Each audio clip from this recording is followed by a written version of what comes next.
adalah gembalaku, takkan kekurangan aku. Dia membaringkan aku di padang berumput hijau. Saudara-saudari yang terkasih di dalam Kristus, selamat pagi. Salam jumpa lagi dalam Sabda Siap Saji Senin 19 Agustus 2024, hari biasa pekan ke-20. Marilah kita berdoa dalam nama Bapa, Putra, dan Roh Kudus. Amin. Allah Bapa yang Maha Kuasa, Engkaulah penyelenggara hidup kami. Kami mohon ajarilah kami untuk hidup di dalam cinta kasih-Mu, sehingga kami terus-menerus membangun semangat taubat yang sejati dengan pengantaran Tuhan kami Yesus Kristus Putra-Mu yang hidup dan berkuasa bersama Dikau dalam persatuan Roh Kudus Allah sepanjang segala masa. Amin. Tuhan bersamamu dan bersama rohmu.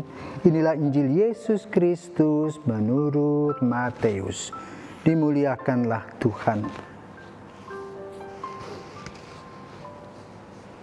Pada suatu hari, ada seorang datang kepada Yesus dan berkata, "Guru, perbuatan baik apakah yang harus kulakukan untuk memperoleh hidup yang kekal?" Yesus menjawab, "Apakah sebabnya engkau bertanya kepadaku tentang apa yang baik? Hanya satu yang baik. Jika engkau ingin masuk ke dalam hidup, turutilah segala perintah Allah." Kata orang itu kepada Yesus, "Perintah yang mana?" Kata Yesus, "Jangan membunuh, jangan berzina, jangan mencuri, jangan mengucapkan saksi dusta, hormatilah ayah ibumu, dan kasihilah sesamamu manusia seperti dirimu sendiri." Kata orang muda itu, "Semuanya itu telah kuturuti. Apalagi yang masih kurang?" Lalu Yesus berkata, "Jika engkau hendak sempurna, pergilah, jualah segala milikmu dan berikanlah itu kepada orang-orang miskin. Maka engkau akan memperoleh harta di surga. Kemudian datanglah kemari dan ikutlah aku." Ketika mendengar perkataan itu, pergilah orang muda itu dengan sedih sebab hartanya banyak. Demikianlah sabda Tuhan, terpujilah Kristus. Saudara-saudari yang terkasih di dalam Kristus, selamat pagi, salam jumpa lagi dalam Sabda Siap Saji.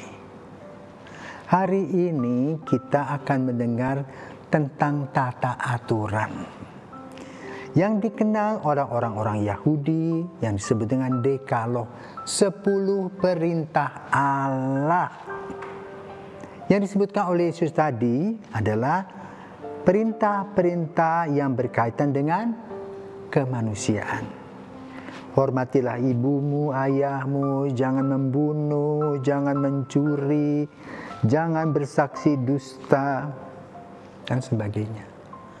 Tetapi yang belum dibahas adalah tadi yang Yesus mengatakan yang paling penting, turutilah segala perintah Allah sebagaimana disampaikan dalam 10 perintah Allah. 1, jangan menyembah Allah selain aku dan jangan membuat patung berhala. Jangan menyebut namaku dengan tidak hormat. Ingat dan sucikanlah hari Sabat. Dan ini, hal-hal ini dilakukan dengan perfect oleh kebanyakan orang Yahudi, tetapi dengan rasa takut, bukan rasa syukur.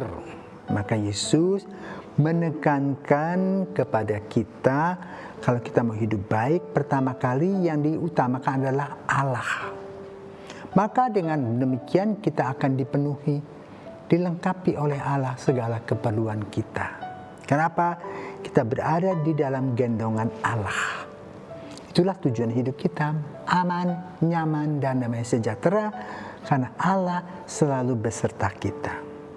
Seperti pengalaman Abraham dulu, ketika dia betul percaya membawa anaknya Abraham di gunung. Dan dengan mempersembahkannya, lalu dia mengatakan ketika anaknya bertanya, "Pak, kayu sudah ada, di mana domba?" Nah, apa jawabnya? Tuhan menyediakan. Tetapi lalu anaknya mau dikurbankan dan Tuhan menyediakan domba. Maka saudaraku terkasih, kita harus mempunyai sikap. Pertanyaan pemuda tadi sebetulnya menggelitik hati kita untuk terbuka kepada Tuhan. Apakah kita ini hanya lip service dalam doa-doa kita? Atau doa kita betul tekun dan fokus kita kepada Tuhan? Dan kalau kita betul memfokuskan diri kepada Tuhan, maka kita akan mempraktekannya dalam hidup. Seperti yang dikatakan tadi Yesus. Kalau engkau sudah menuruti perintah Allah, maka engkau akan menghormati orang tuamu, tidak membunuh, tidak mencuri, tidak mengucapkan saksi dusta, mengasihi sesama manusia seperti dirimu sendiri. Maka kita perlu belajar mengosongkan diri dan biarkanlah Tuhan mengisi semua yang perlu, karena sifat Allah seperti air. Di mana ada lubang-lubang, itu sudah diisi supaya tetap rata. Itulah kasih Allah dalam kehidupan kita.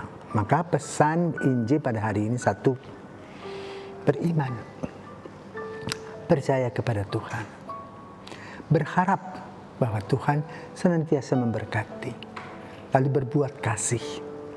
Maka lalu kasih itu terurai dalam bentuk salib.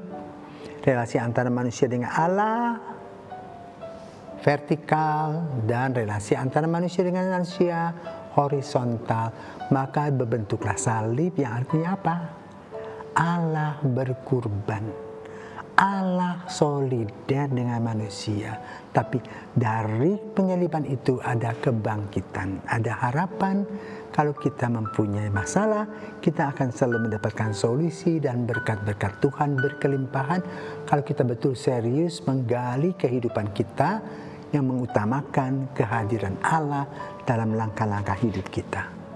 Inilah yang perlu kita perhatikan pada hari ini, kita renungkan. Semoga Tuhan senantiasa memberkati kita. Amin.